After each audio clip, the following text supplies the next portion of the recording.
جنہوں نے یوسف کو دیکھا انہوں نے پورے کاٹے مدہوشی میں، اور جنہوں نے میرے آقا کو دیکھا وہ مدہوش تھے، انہیں ہوش آ گیا۔ میرے لفظوں پہ تھوڑا سا غوطہ لگانا، وہ مدہوش تھے، انہیں ہوش آ گیا۔ کیسے مدہوش تھے؟ کیسے؟ بیٹیوں کو زندہ دفن کرتے تھے، مدہوش تھے۔ کعبے کا ننگا طواف کرتے تھے، مدہوش تھے۔ تھوک پھینک کے چاٹ لیتے تھے، مدہوش تھے۔ باپ کے مرنے پہ ماں سے شادی رچا لیتے تھے، مدہوش تھے۔ پانی پہ جھگڑتے تھے، صدیوں خون کی ندیاں بہتی تھیں، مدہوش تھے، مدہوش تھے۔ زندہ کھڑے جانور کا گوشت کاٹ کر بھون لیا کرتے تھے، مدہوش تھے، مدہوش تھے۔ میں نے کہا ناراض ہو جاؤ گے، لیکن آپ نے مانے نہیں۔ آپ وہ مدہوش تھے، وہ مدہوش تھے۔ کبھی کبھی سوچتا ہوں شاید وہ بھی اچھا خاصا مکان بنا کے اوپر کالی ہنڈیاں رکھ دیتے ہوں۔ کبھی کبھی سوچتا ہوں شاید وہ بھی نئی گاڑی خرید کر کوئی ساتھ جوتا باندھ رکھتے ہوں گے۔ ہم تو ہوش میں ہیں نا، میرا ہو جاؤ گے، میں نے کہا تھا ہو جاؤ گے۔ وہ مدہوش تھے، ہم تو ہوش میں ہیں نا۔ اللہ نے چاند سا بیٹا دیا، توے سے کالک لگا کے اس کے ماتھے پہ لگا۔ میں نے کہا یہ کیا کہتا ہے، نظر نہ لگے۔ وہ مدہوش تھے، ہم ہوش میں ہیں۔ بلی نے راستہ کاٹ لیا، واپس چلا جا، آج کام پہ نہیں جاؤں گا۔ ارے یہ تو گدھوں کا عقیدہ ہے، ہم ہوش میں ہیں۔ اچھا خاصا مکان بنایا، اوپر کالی ہنڈیاں رکھ دی، کیوں؟ نظر نہ لگے۔ 40 لاکھ کی گاڑی خریدی، ساتھ چھوٹا سا بچے کا پرانا سا جوتا وہ لٹکا دیا۔ میں نے کہا یہ کیوں لٹکایا؟ کہتا نظر نہ لگے۔ میں نے کہا وہ پگلے، یہ تو 40 لاکھ کی گاڑی ہے، پھر مل جائے گی، اس سے قیمتی تو ہے، جوتوں کا ایک ہار اپنے گلے میں ڈال۔ تو کہاں سے ملے گا؟ تو ضائع ہو گیا، تو تیرے جیسا جوان کہاں سے لے کے آئیں گے؟ میری بات سمجھ آ رہی نہیں آ رہی؟ اچھا میں مسافر ہوں، سفر میں رہتا ہوں اکثر، تو میں یہ نا باتیں بہت ساری وہ چلتے ہوئے راستے میں، جس بندے کا کام ہی یہ ہو نا تو وہ سوچتا رہتا ہے یہ کیا ہے معاشرے میں، یہ کیا ہے، یہ کیا ہے۔ تو میں سوچتا تھا کہ کئی لوگ ہمارے پاس تو قوم کو آنے نہیں دیتے، خود کیوں نہیں بتاتے؟ خود جو اتنے وارث بنے ہوئے ہیں وہ خود قوم کو کیوں نہیں بتاتے؟ پھر ایک دن مجھے اس کا جواب مل گیا۔ مسافروں کہیں پیٹرول پمپ والی مسجد میں نماز پڑھی، کہیں اور جگہ پہ نماز پڑھی، تو ایک جگہ پہ کی نماز پڑھی نا، تو دیکھا کہ وہ جو صاحب نماز پڑھا رہے تھے نا، انہوں نے نماز پڑھا کے نا وہ مصلی کا کونا تھوڑا سا دورہ کر دیا۔ میں نے کہا یہ کیا کیا؟ کہتا ہے شیطان نماز نہ پڑھے۔ تو میں نے کہا پڑھنے دیں۔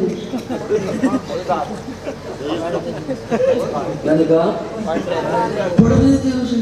میں نے کہا وہ پوری دنیا کو نہیں نماز پڑھنے دیتا، تو اسے نہیں نماز پڑھنے دیتا۔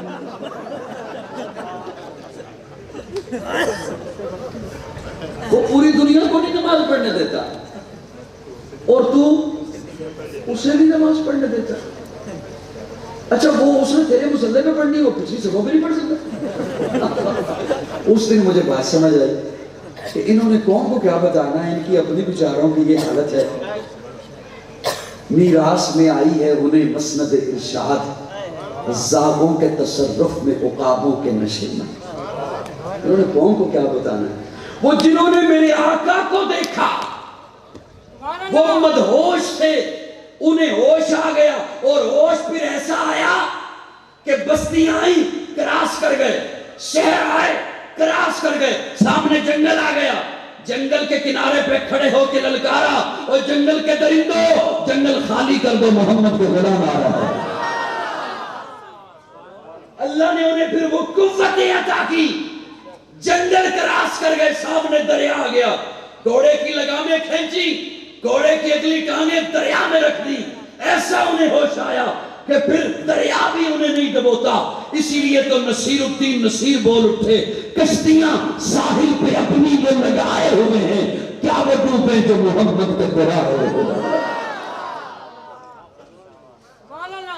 جنہوں انہوں نے حسن ان کا پھر حسب اونچا ہوا. کیا اونچا ہوا؟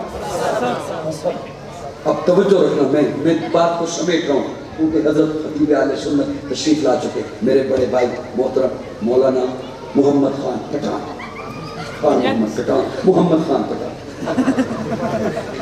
اتنا تو ہو ہی جاتا ہے. توجہ ہے دوستو؟ ہاں اب بڑھاپے کی دہلیز میں ہونا. توجہ رکھنا، وہ جو صحابہ کا حسب اونچا ہوا وہ حضور کی مجلس میں، حضور کی مجلس میں. میں نے کہا یہ کنیکشن ہم تک موجود ہے الحمدللہ. بولو بولو بولو بولو، ہم تک الحمدللہ موجود ہے. آج بھی حسب انہی اداروں سے ہوتا ہے، آج بھی حسب اونچا انہی جگہوں سے ہوتا ہے. ووٹ بے شک نہ دو. کیا کہہ رہا ہوں؟ قاضی صاحب قدم بڑھاؤ، سومرو صاحب قدم بڑھاؤ، علامہ راشد قدم بڑھاؤ. ساتھ ہیں جی؟ میں نے اگلے دنوں ایک بات کہی، میں نہیں سب کی بات کر رہا ہوں، میں انفرادی بات تھوڑی کر. میں نے اگلے دنوں ایک بات کی کہ دو رنگی چھوڑ دے جک رنگ ہو جا. ایک اگر بات یہ چاہتے ہیں نا کہ ملک اچھا ہو جائے، ملک میں امن آ جائے، تو یاد رکھیے اسلام کے علاوہ اور کوئی چیز ایسی نہیں ہے. اسلام کے علاوہ کہیں کسی چھتری میں نہیں بیٹھ سکتے ہو. ہاں یا تو اسلام کو ہی چھوڑ دو. اگر ملک کو اچھا کرنا ہے، خود کو اچھا ہونا ہے، خوشحالی آنی ہے، تو اس کے لیے صرف اسلام ہے. کیا ہے؟ بولیے بولیے کیا ہے؟ اللہ رب العزت ہمیں دامن اسلام میں رکھے، اسلام کے دامن میں رکھے، ہمیں علماء سے وابستہ رکھے. وسعت دل ہے بہت، وسعت صحرا کم ہے، اس لیے عرض کرنے یا تڑپنے کی تمنا کم ہے. آپ حضرات تشریف رکھیے، پروگرام انشاءاللہ جاری رہے گا. میری مجبوری یہ کہ میں نے کہیں پہنچنا ہے، اور میری یہاں پہ آنے کی مجبوری ہے کہ حضرت سائیں جروار ان کے ساتھ عقیدت کا ایسے تعلق ہے کہ میں انکار نہیں کر سکا، ورنہ میرے پاس گنجائش نہیں تھی یہاں پر پہنچنے کی. ان کے حکم کی وجہ سے میں یہاں پہ آیا. لیکن اب آپ سے یہ گزارش ہے کہ آپ اٹھیں گے نہیں؟